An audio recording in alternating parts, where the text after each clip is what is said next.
Esse exemplo de fariseu em Lucas está no capítulo 18, no versículo 18. Na verdade, vai do 18 ao 30. Capítulo 18, versículo 18 ao 30. Como eu disse, Jesus conta uma parábola com dois homens. E o primeiro desses homens, ele já é exemplificado no jovem rico que vem em seguida. E não tem dúvida que foi o Espírito Santo que orientou Lucas a fazer isso. Vai, Lucas, a parábola que Jesus contou é essa. Dois homens, né? Coloca agora o registro do jovem rico que ilustra, exemplifica o primeiro homem. E o segundo homem agora? O publicano. O pecador. Valendo-se das palavras do meu pastor, miserável. Miserável. Para um judeu, ele não queria nem conversa com o publicano, porque era da mesma raça e traidor, que ganhava as custas dele para Roma. Era um infeliz, pecador, e ele se aproveitava disso mesmo para roubar, para defraudar o povo. Aí Lucas, inspirado pelo Espírito de Deus, conta o exemplo de um publicano. Capítulo 19 de Lucas, e de novo, é uma passagem que só está em Lucas. Você não vai achar essa passagem em outro lugar, o que reforça o fato de Lucas, inspirado por Deus, trazer o exemplo do homem da parábola. O primeiro exemplo, o fariseu, que foi o jovem rico, e o segundo exemplo, o publicano, que é Zaqueu. E é Zaqueu, um texto muito conhecido, capítulo 19, né, a partir do versículo de número 1, diz que Jesus estava passando, né? Essa cidade de Jericó é famosa. Lucas antes já tinha contado outra história, né? Do bom samaritano, que envolve essa cidade também. Pensa numa cidade, né, que tem história, foi destruída lá por Josué, disseram que não ia mais ser levantada, quem levantasse a pedra ia cair no primogênito, não ia matar, e acontece mesmo. Josué foi profeta ali. É uma cidade que tem história, né? Tem cego de lá que é curado, enfim. Eu me lembrava, Deus, com disposição, né? Deus tem colocado, amém? Deus tem colocado essa passagem no meu coração, e ouvindo o pastor falar aqui sobre a comunidade, né? Era uma região que depois já não era bem vista por causa dos moradores que estavam lá antes da conquista de Canaã. Mas depois da conquista, a cidade foi destruída, tanta coisa, né? Você tem Raabe, né? Que tem um histórico muito duvidoso antes da conversão de lá. Imagine o tipo da cidade, né? E era uma comunidade que era para muitos desprezível. Era uma comunidade para muitos desprezível. Mas o que importa é que para Deus não seja. Se para Deus não for, Deus transforma, pastor. Eu creio que nem que ele tenha que ir na boca de fundo e transformar mesmo. E lavar com seu sangue, dar um banho. Ele traz para dentro da igreja e transforma num pregador, num pastor, mas ele faz. A comunidade pode ser desprezível para alguém, mas para Deus não é. Era assim Jericó. Glória a Deus. E veja, justamente quem morava em Jericó, né? Quem estava lá? Aqui. O chefe dos ladrões. E alguém pensa assim, não, eu vou mostrar pelo contexto que a ideia é essa mesmo, mas todo publicano, inevitavelmente, era ladrão. Pelo contexto da época, não tinha como. Então, ele não era só ladrão, ele era o chefe dos. Então, pensa, a comunidade já dizia quem é pela pessoa, né? Mas não importa. Quando Deus quer salvar, não importa quem seja, o que seja a comunidade, Deus sempre faz. Eu creio assim. E aí diz o texto que Jesus ia passando. Mas esse publicano já tinha ouvido falar de Jesus, embora tivesse um histórico lamentável de roubo e pecado, né? Considerado marginal mesmo pela sociedade. E isso não era só de consideração, com certeza era de prática, tá? Era típico dos publicanos isso. Era um infeliz em todas as práticas pecaminosas de roubar o seu povo, de defraudar o seu povo. Não era só a fama, a prática realmente existia. Isso é corroborado pela história e pelo contexto da época. E algo incomoda Zaqueu ali. É interessante que diz o texto que Jesus vai passando e ele quer ver Jesus. Só que a sua baixa estatura, ele é de baixa estatura, né? Ele não é tão alto, o impede, porque uma multidão acompanhava Jesus. Era comum, onde Jesus estivesse, uma multidão acompanhava. E Zaqueu queria ver Jesus. Então ele sobe em uma planta, ele sobe numa árvore, versículo 4, né? Um sícolo, é um tipo de árvore específica, e ele sobe para ver Jesus. Veja que coisa interessante. E Lucas, veja como o Espírito Santo guiou mesmo a pena de Lucas para escrever como ele escreveu. Zaqueu queria ver Jesus e sobe na árvore para isso. A ideia é que pelos seus próprios esforços, pelos seus próprios méritos, pela sua própria obra, ele quer ver Jesus, ele quer encontrar com Jesus. Só que isso é obra. E o encontro de Jesus para comigo e para com você não é por obra, é por graça. Obra é eu tentando encontrar Jesus pelos meus próprios esforços, pelos meus próprios meios, pelos meus próprios méritos. Graça é quando, independente de qualquer coisa, Ele me encontra e Ele te encontra. Por isso eu repito, meu irmão, independente da comunidade, independente da fama da comunidade, independente de quem habita a comunidade, independente de quem eu tenha sido ou quem você tenha sido, Jesus me encontrou e encontrou você. Então eu creio que assim é, porque independente de quem seja lá fora, Jesus encontra. Mas olha, você não sabe, olha, você pode dizer assim para mim, mas você não sabe o tipo de gente que é. Você não conhece não, você veio de onde? De Abrelima, né? Onde o vento faz a curva assim. É onde Judas perde a meia, né? A volta não, entendeu? Por lá. Você não conhece aqui não, você não conhece a pessoa, o tipo de gente. Eu não conheço mesmo não, mas eu sigo a um Deus que conhece. E para ele encontrar com alguém, olha, ele pode subir em árvore, descer de árvore, se esconder dentro do mar, se esconder onde for, Jesus encontra. Porque isso é graça. Obra é eu tentando encontrar Jesus pelo meu próprio mérito. Graça é Ele vindo ao meu encontro. E diz o texto assim, que Jesus viu Zaqueu. Não foi Zaqueu, veja, isso é enfático mesmo, veja. Zaqueu sobe com o intuito de ver Jesus.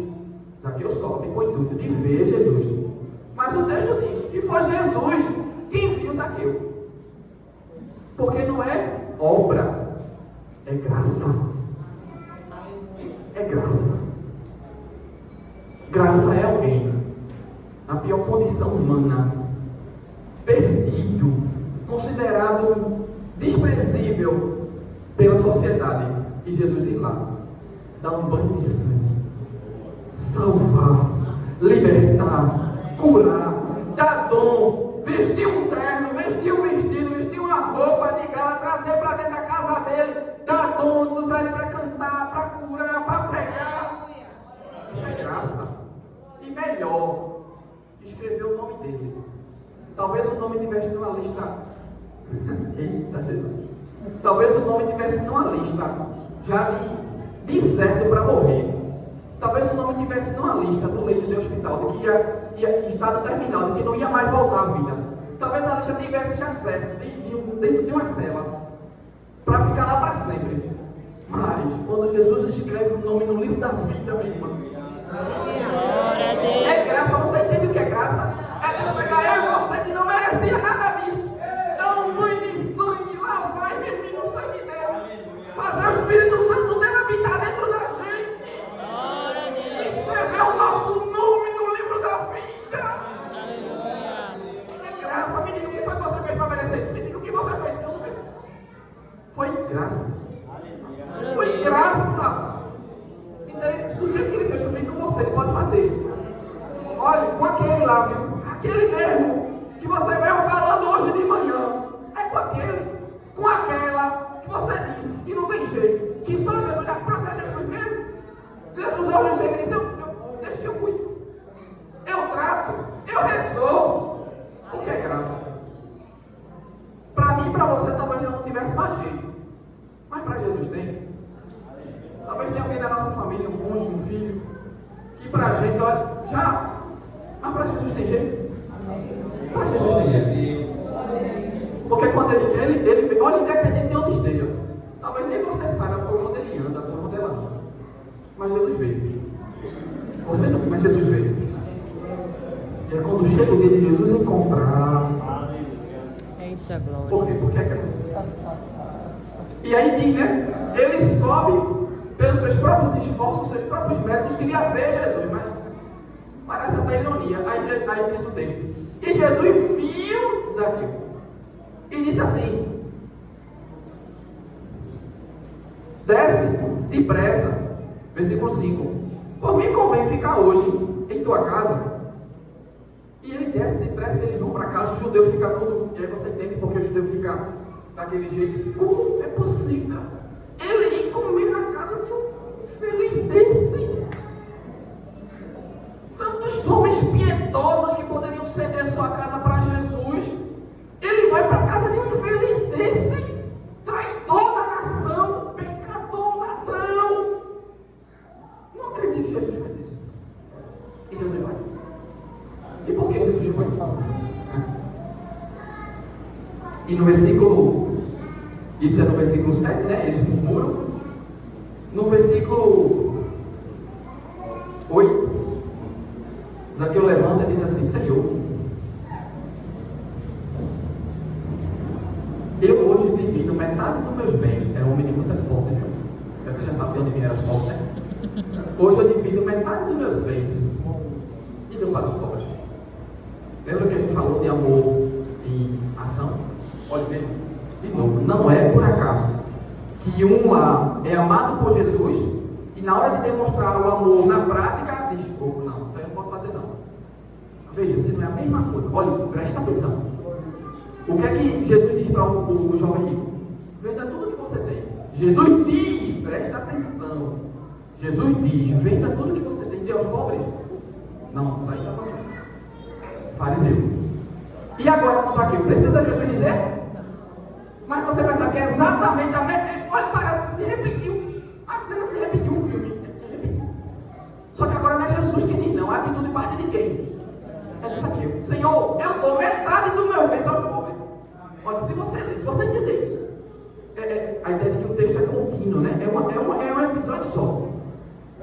Vem na mente assim: mas olha, por outro lado, Jesus precisou dizer, faça, e ele não fez. Esse aqui não precisou Jesus falar, não. Eu faço. Eu vou dar metade do meu bem, demonstrar o amor na prática. O que faltou ao jovem rico fariseu, teve no Zaqueu, no pecador, no miserável, no infeliz, do publicano. Eu dou, viu? Não preciso o senhor pedir, não preciso o senhor pedir. Eu vou dar, porque eu amo e eu amo de verdade. Esse encontro que eu tive com Jesus me transformou de uma forma que o meu amor é genuíno. Eu faço de boa vontade. É de ação, é de prática. O meu amor não é só de boca para fora, é de prática. E metade do meu bem eu dou para o pobre. E outra, viu? Se alguém eu deixei defraudado, se alguém eu deixei, tive alguma falta com alguém, comer alguém, eu vou restituir 4 vezes mais. E aqui é interessante você entender a questão da numerologia bíblica. É claro que os números eles têm significado, porque a Bíblia atribui significado aos números, né? Porque os números têm significados em si, né?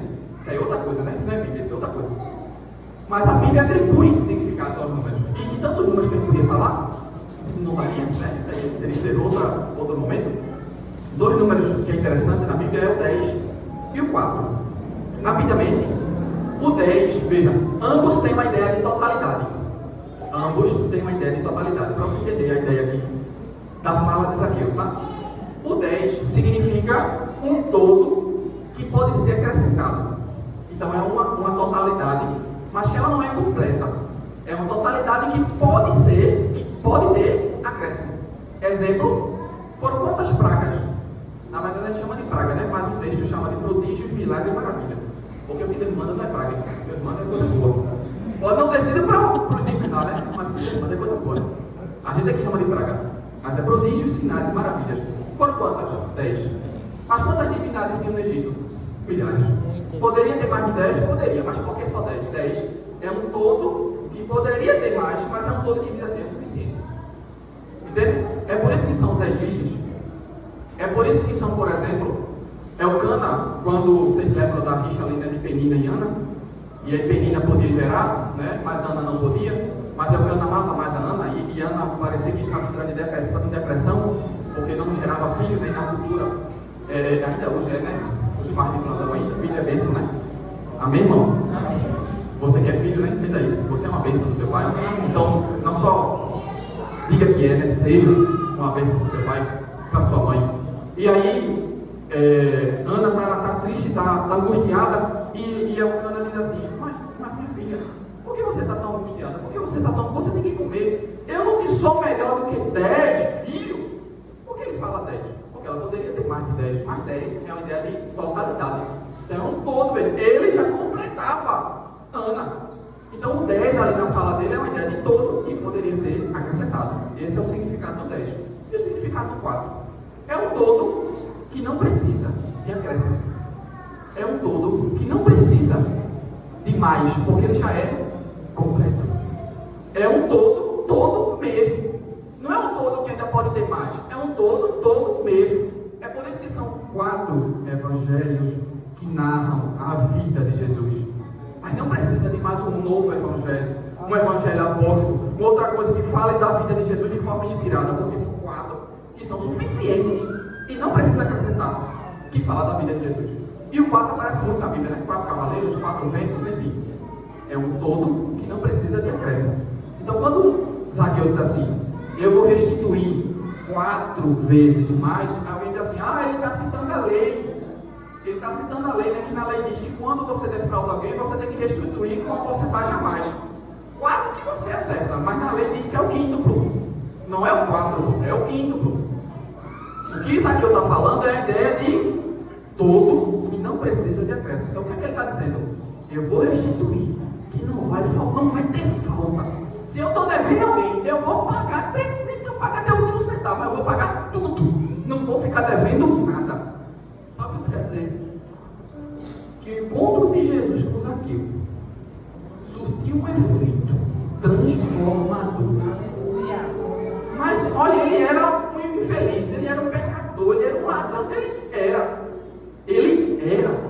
Mas depois que Jesus encontrou com ele, quando Jesus encontra, não importa o que era, o que deixou de ser, importa agora o que vai passar a ser com Jesus. Ele era.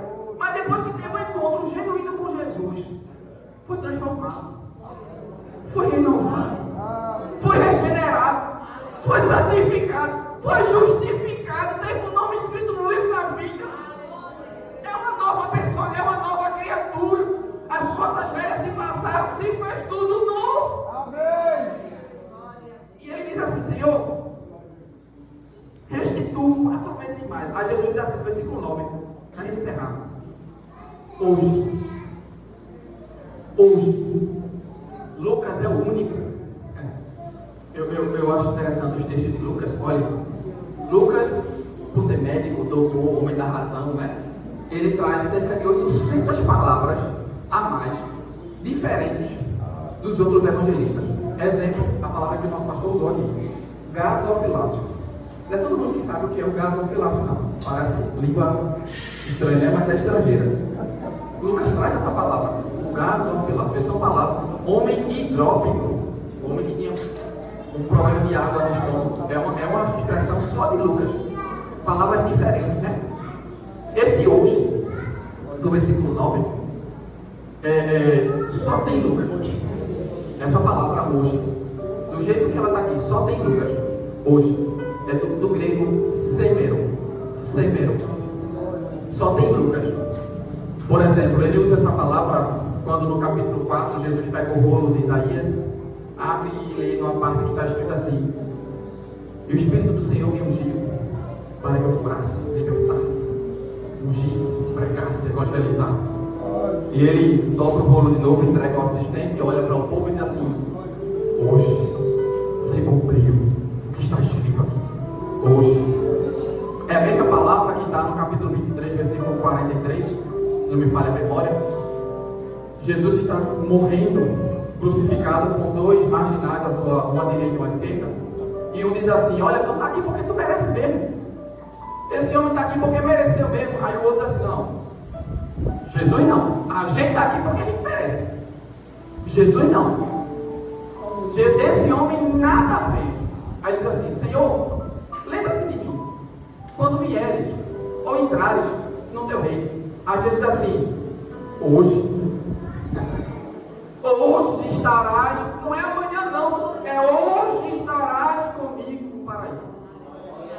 A mesma ideia aqui. Versículo 9 do capítulo 19. Hoje.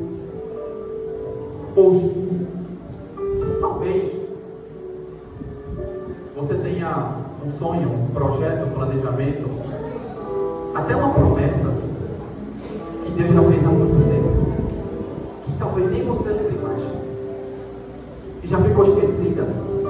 Às vezes até você lembra, traz a memória, mas por não se concretizar, por não acontecer, não se cumprir o que foi prometido, o que é esperado, o que é desejado pelo teu coração, aí a gente desvanece, a gente entristece, a gente quer desistir, a gente quer chutar o pau da barraca e dizer, não quero saber mais, eu vou só, hoje é meu último dia, eu vou conversar com o pastor e dizer, olha, eu não quero mais não, entregue, seja logo, eu não quero saber mais, não dá para mim não, olha, chame outro, mas hoje foi o último dia. Aí Jesus chega para você e diz, pois hoje, é hoje que eu vou mudar, que eu vou fazer, que eu vou transformar. Talvez perdeu o sonho, já perdeu o desejo, já perdeu essa esperança, já perdeu tudo. Aí Jesus chega e diz, é hoje que eu vou fazer.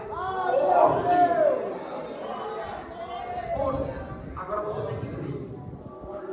Você tem que crer, meu irmão, que hoje sai cura, hoje sai libertação, hoje sai transformação, hoje sai renovação, hoje, agora você tem que crer. Talvez você não consiga chegar lá, e talvez o que você precisa é lá, é com ele ou é com ela lá. Hoje você crê, hoje Deus faz. Hoje Deus faz. E hoje não foi o seu último ano. Hoje não foi a última vez que você falou, que você cantou, que você orou, que você dançou. Não foi hoje. Não foi hoje a última vez que você serviu. Muito, mas muito mais Deus tem para fazer na sua vida. Ele diz, hoje na verdade, só começou. Hoje só começou. O que eu vou fazer em você e através de você só começou hoje. Agora você tem que ter essa atitude de Zaqueu. Jesus diz assim, hoje veio salvação a esta casa. E antes de ser casa física, é essa casa aqui. Precisa que venha salvação, transformação, renovação, santificação a esta casa aqui. Porque quando vem a esta casa aqui, aí tudo mais, meu irmão. Tudo mais. Aí o hoje de Deus começa. Agora a gente quer o hoje de Deus muitas vezes fora, externo, alheio a mim. Quando precisa às vezes aqui, nessa casa aqui. Precisa nessa casa aqui. Mas Jesus hoje veio primeiro a essa casa aqui.